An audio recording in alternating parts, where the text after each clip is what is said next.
Chapter 1. Returning to University Days. Wang Gan jolted awake from a hazy stupor. He then cautiously adjusted his movements, careful not to aggravate his injured leg. Wait, the pain has vanished? Instinctively, he reached down to touch his right calf, which should have been encased in thick plaster. This was the metal he had earned from a bicycle accident while delivering food, an attempt to avoid a reckless driver who had run a red light. Yet now, his fingers found only warm skin and toned muscles, brimming with youthful vitality. Hiss.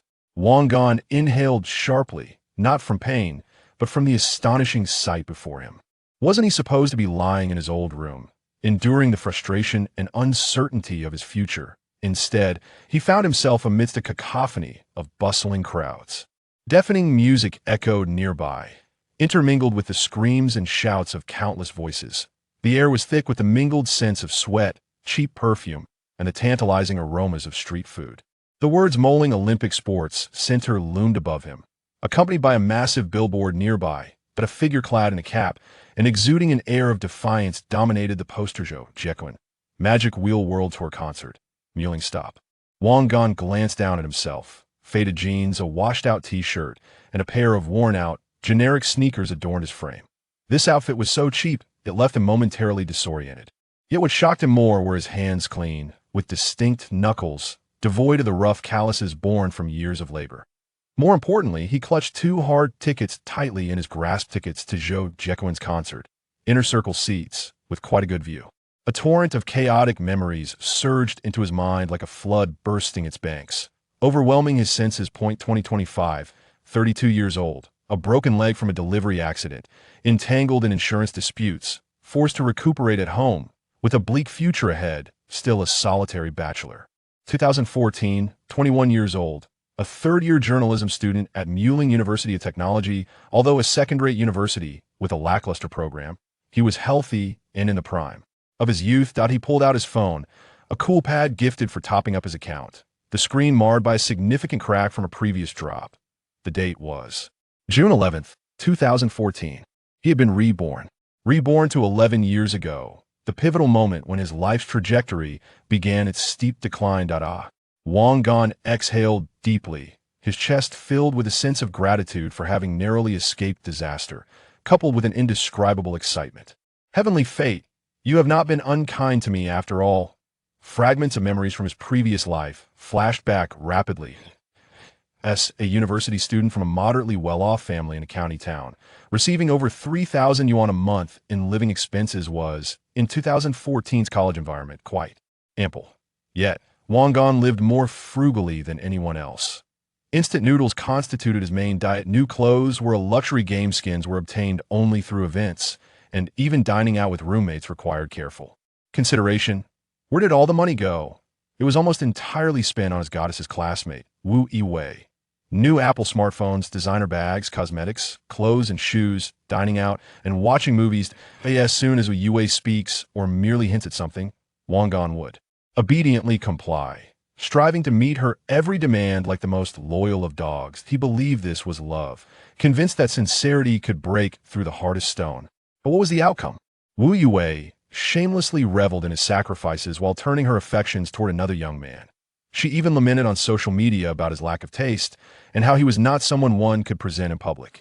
To her, he was merely the most naive and generous among her many suitors. In the end, the devoted admirer was left with nothing, not just in love, but also in family. His father's small machinery factory, painstakingly built over the years, succumbed to bankruptcy in 2015 due to guarantees and market pressures. The family was suddenly burdened with immense debt, shattering their previously comfortable life. His parents, in their twilight years, had to shoulder their bags and return to the labor force. Upon graduation, he struggled to find a decent job, earning a meager salary while continuing to pander to Wu Yiwei and assist his family in repaying their debts. 2 years after graduation, just as he felt he could no longer endure, Wu Yiwei ended their relationship to marry a wealthy young heir. Logically, this should have been a form of liberation, yet the world of a devoted admirer is incomprehensible to the average person. In his previous life, Wang Gan wallowed in despair for a long time. The crushing weight of life and the failure in love drained him of youthful vigor, rendering him taciturn and unremarkable.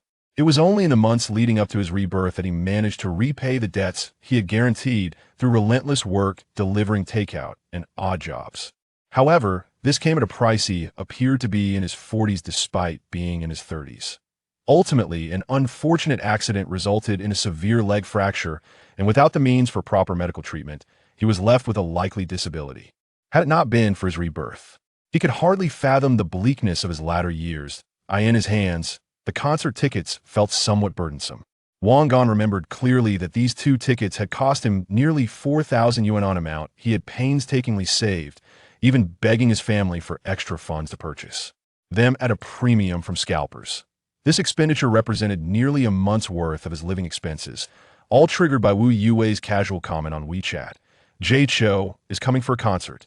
I really want to go, but the tickets are so hard to get to that moment. He took her words as a decree and went to great lengths to acquire the tickets, eagerly preparing to present her with a surprise. In retrospect, he felt utterly foolish. Surprise? A cold smirk curled at Wang Gan's lips. What I have in store for you is a shock. That moment. A familiar, melodious laughter echoed from a distance, sweet yet unmistakable. Wang Gan turned in the direction of the sound, his pupils contracting sharply. There stood a girl in a white dress, elegantly adorned, her figure swaying gracefully. She was intimately linked to a tall, stylish young man, making their way towards him. The girl was none other than Wu Yue, and the young man she was with was someone Wang Gan recognized: Gao Ming, Wu Yue's male best friend, a pretty boy who relied on his family's modest wealth and spent his days surrounded by girls. This rascal is but one of the goddess's backups, and he certainly did not emerge victorious in the end. However, his treatment far surpasses that of this foolish simpleton. In his previous life, Wang Gan harbored intense displeasure towards this Gao Ming, yet Wu Yue consistently insisted that their relationship was merely one of pure friendship. Though Wang Gan felt a deep sense of frustration, he could only strive to convince himself to believe otherwise. Now, as he revisits this moment, a rational Wang Gan observes how Wu Yue nearly presses her entire body against Gao Ming. The way she laughs, her demeanor, and the intimate posture they share. How could this possibly resemble a platonic friendship? It is evident they are a couple deeply in love. How foolish of him to have regarded Wu Yue as a goddess, cradling her in his palms as if afraid she might shatter or melt away. Meanwhile, she likely has long since engaged in clandestine dealings with her male best friend, treating him as nothing more than a convenient source of financial support and a tool for her whims. An uncontrollable surge of rage, coupled with the endless regrets accumulated from his past life, churned and erupted within Wang Gan's chest like a volcano. He clenched his fists so tightly that his nails nearly embedded themselves into his flesh. Wu Yue, Gao Ming, in this life, if I, Wang Gan, were to live as I did in my previous existence, I would be nothing short of a complete fool. As if sensing Wang Gan's piercing gaze, Wu Yue turned her head and spotted him standing a short distance away. The flicker of barely detectable surprise flashed in her eyes, as if she had not anticipated Wang Gan would be waiting here. Yet, that surprise quickly morphed into a sense of entitlement.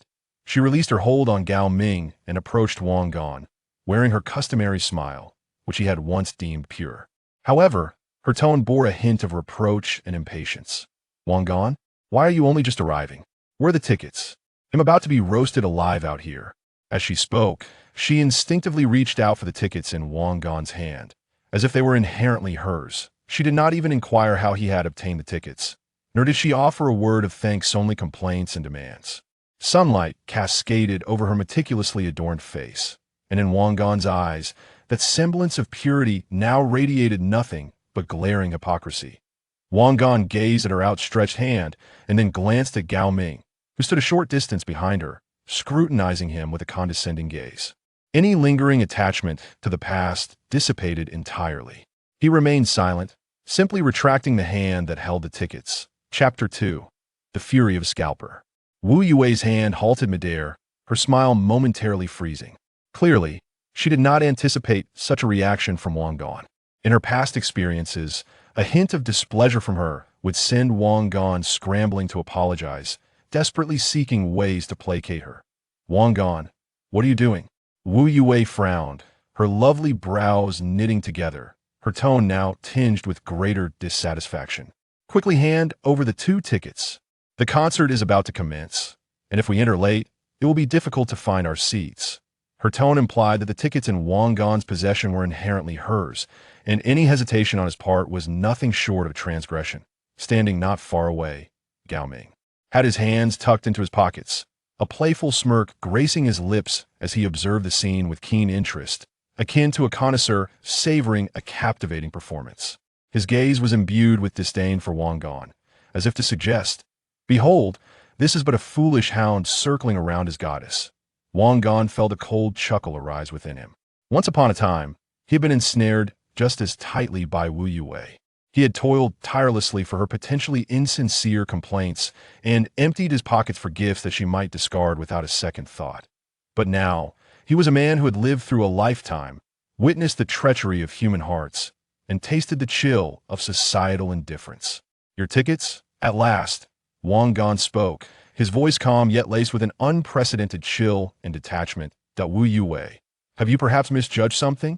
These 2 tickets were purchased with my own money. When did they become yours? Wu Yue stood momentarily stunned, seemingly unable to believe her ears. What did you say?"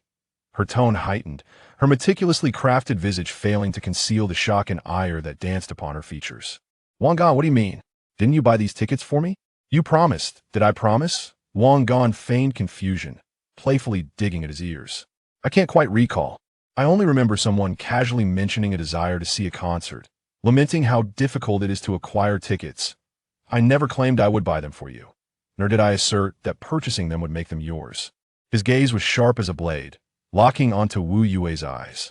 "Moreover, even if I had intended to do so, witnessing your closeness with your male friend has led me to believe that these tickets would be better suited for someone who genuinely needs them."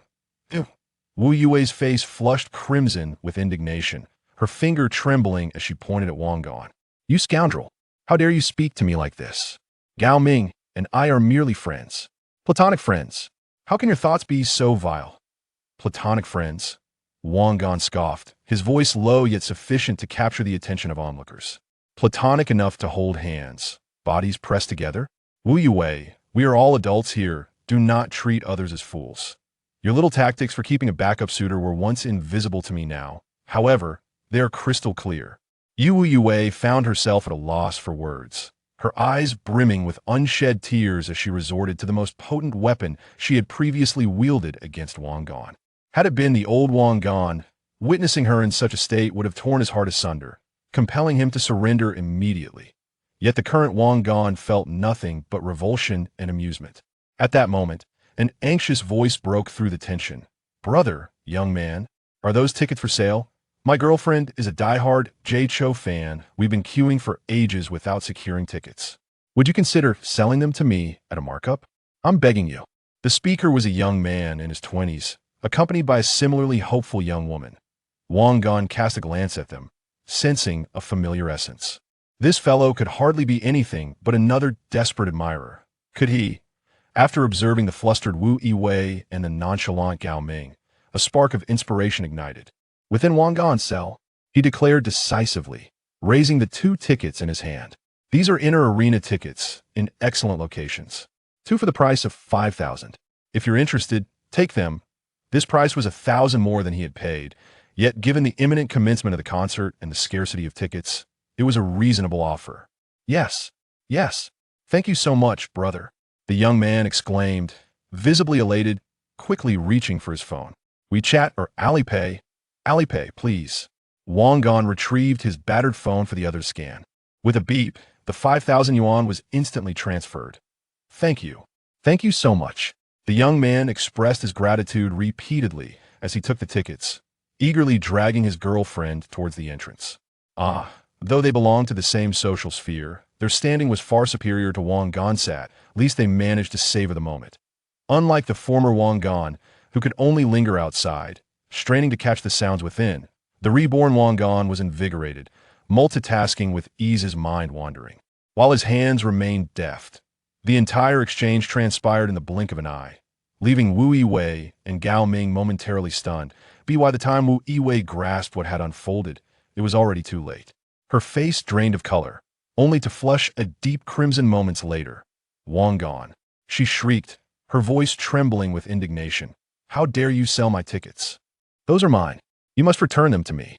She was even tempted to lunge forward and snatch Wang Gan's phone, as if that 5,000 yuan rightfully belonged to her. Wang Gan stepped back, evading her grasp, his expression icy as he regarded her. "Wu Yiwei, let me reiterate, these are my tickets. I can sell them to whomever I choose, and it is none of your concern. Furthermore, keep your hands to yourself, we are no longer connected." You are utterly outrageous." Wu Yiwei trembled with rage, tears finally spilling down her cheeks. "How can you treat me this way? What have I done to deserve such humiliation?" The crowd around them grew larger, whispering and pointing at Wu Yiwei, their chatter rife with speculation. What's wrong with this woman? The young man bought the tickets. How can she claim they are hers? It sounds like she regarded him as a backup, only to be found out. Tisk, she's quite attractive, but her character leaves much to be desired. Did I ask that man her boyfriend? Why isn't he intervening? These murmurs pierced Wu Yiwei's ears like daggers, inciting a blend of shame and anger within her. Gao Ming's smile faded, feeling embarrassed by the unfolding scene. He stepped forward, positioning himself protectively in front of Wu Yiwei, frowning as he addressed Wang Gan. "Classmate, that's enough. We're from the same school, there's no need to escalate things so harshly. Wu Yiwei is just a young girl with her emotions, you, as a grown man." "Shut up, you scoundrel. My refusal to strike a woman does not mean I won't strike you." Wang Gan interrupted him without hesitation, casting a disdainful gaze over the pretty boy. "Concerning the matters between her and me, who are you to interject? If you believe my actions are commendable, perhaps you could cover her fare, a sum of 5,000, which should pose no challenge for someone of your stature," Wang Gan retorted, causing Gao Ming's complexion to shift between hues of pale and flushed. In truth, Gao Ming could not readily conjure such a sum. His existence in the world relied upon his youthful visage and honeyed words. Yet the unabashed disdain reflected in Wang Gan's gaze struck him as a profound insult. However, upon observing Wang Gan's imposing demeanor and the fierce determination in his eyes, Gao Ming felt a twinge of trepidation, dissuading him from taking any aggressive action. You are utterly unreasonable." Gao Ming finally managed to sputter, leaving behind a feeble accusation as he tugged at the still weeping Wu Yiwei. "Yiwei, let us depart." "Ignore this lunatic." Wu Yiwei shot Wang Gan a venomous glare, her eyes brimming with resentment and defiance, as Gao Ming half-dragged, half-led her away. As he watched their disheveled figures retreat, Wang Gan felt no sense of vindication, but rather an unprecedented sensation of relief and liberation, as if he had cast off the heavy shackles that had burdened his heart for years. Farewell, Wu Yiwei. Farewell to my foolish and humble past. Chapter 3. The roommate. As the bus jostled back to school, the familiar scenery outside raced past in a blur, streets and buildings that resembled fragments from a dream. Wang Gan leaned against the window, absorbing the unique vibrations of the bus and the rare scent of diesel. A sense of surrealism enveloped him. Yet he was undeniably certain that everything was real. His phone vibrated in his pocket, illuminating the screen with Wu Yiwei's name. Had she finally come to her senses? Would she persist in her entanglement? Wang Gan glanced at it, a cold smirk curling at the corners of his lips as he swiftly pressed the hang-up button. Mere seconds later, the phone rang again, still Wu Yiwei. He hung up once more. After repeating this cycle several times, the phone finally fell silent. Wang Gan understood that with Wu Yiwei's temperament, having suffered such a significant loss, she would not easily relent. However, he had ceased to care. He now had far more pressing matters to attend to. The bus came to a halt at the Muling Industrial University stop, and Wang Gan disembarked with the flow of students, stepping into the familiar campus. Tree-lined pathways, slightly worn teaching buildings, and students clad in an array of outfits, radiating youthful vitality, surrounded him. Everything appeared just as he remembered. He inhaled deeply, savoring the unique blend of scholarly air and youthful exuberance, and strode briskly towards the dormitory building. The boys' dormitory, Building 11, Room 105. Wang Gan pushed open the familiar door plastered with various game posters and photos of sports stars. A mingling aroma of sweat, instant noodles, and smoke assailed his senses. He quickly opened the window to air out the room, pondering how he had endured such conditions for 4 years. Youth, it seemed, offered remarkable resilience. His 3 roommates were present. Closest to the door, the bespectacled and rotund Su Wei was intensely focused on his computer, engaged in a fierce battle in League of Legends. His fingers danced over the keyboard, punctuated by his fervent chants. Mid lane, watch the bot lane. A quintessential gaming addict, he served as the gossip source within the dorm. Opposite him, by the window, sat a sharply dressed young man in a plaid shirt, meticulously combed hair framing his face.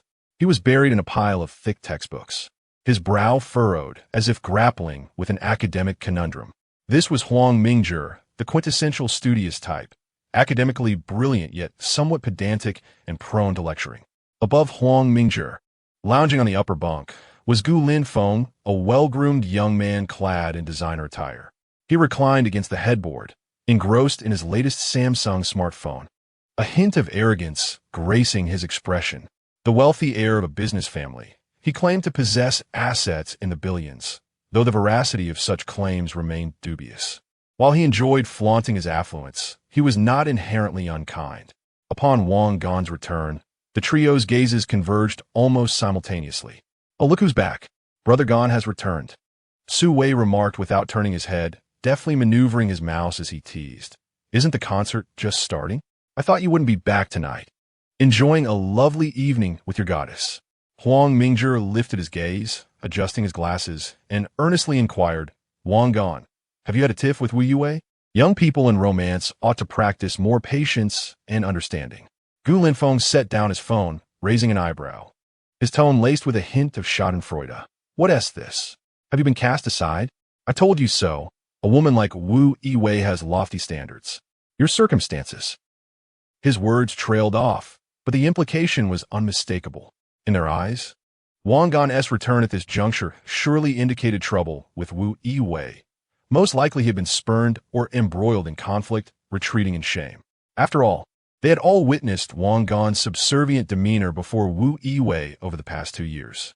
Wang Gan paid little heed to his roommate's jests and boldly declared his resolution. "From today onwards, I shall no longer be a sycophant." The dormitory fell into an abrupt silence. "What?" Su Wei was the first to recover, incredulously asking, "Gangu, what did you just say? No longer a sycophant? Is that true?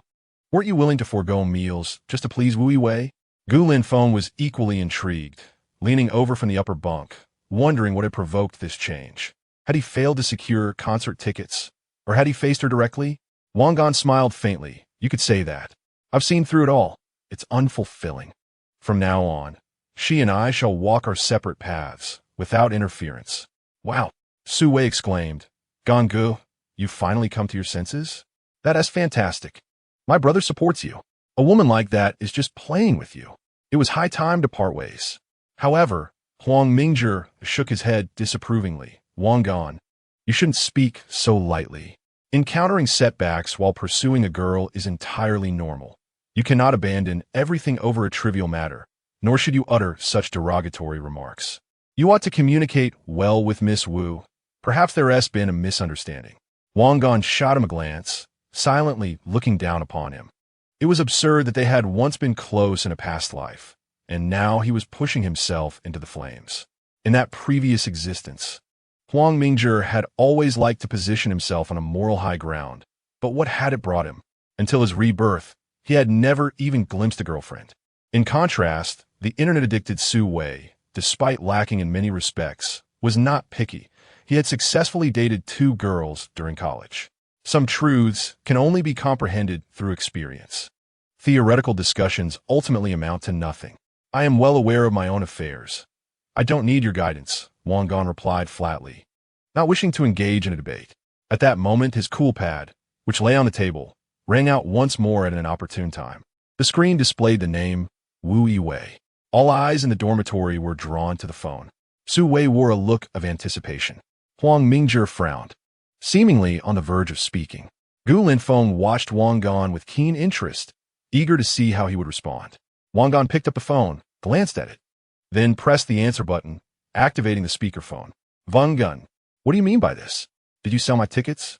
Are you out of your mind? Transfer the money to me immediately, and apologize at once." Wu Yue's frantic voice echoed through the phone, sharp and demanding. Wang Gan maintained a stoic expression. addressing the phone with a mocking tone, leisurely remarking, "Miss Wu, was the concert enjoyable? Oh, I forgot you didn't get in. Where's the money for the ticket? I apologize, but that belongs to me. As for an apology, do you even deserve one? You scoundrel. Wanga, just wait. I won't let this go." Wu Yiwei's voice on the other end of the line trembled with rage, almost breaking. "At your service," Wang Gan replied coolly before abruptly hanging up. In front of all his roommates, he tapped a few times on the cracked screen of his phone, found Wu Yiwei's number, and promptly added it to his blacklist. This wretched phone needs replacing. It's absurd to spend money on a flagship device for someone else while neglecting one's own appearance and competitiveness. After completing this, he tossed the phone back onto the table as if it were merely a trivial task.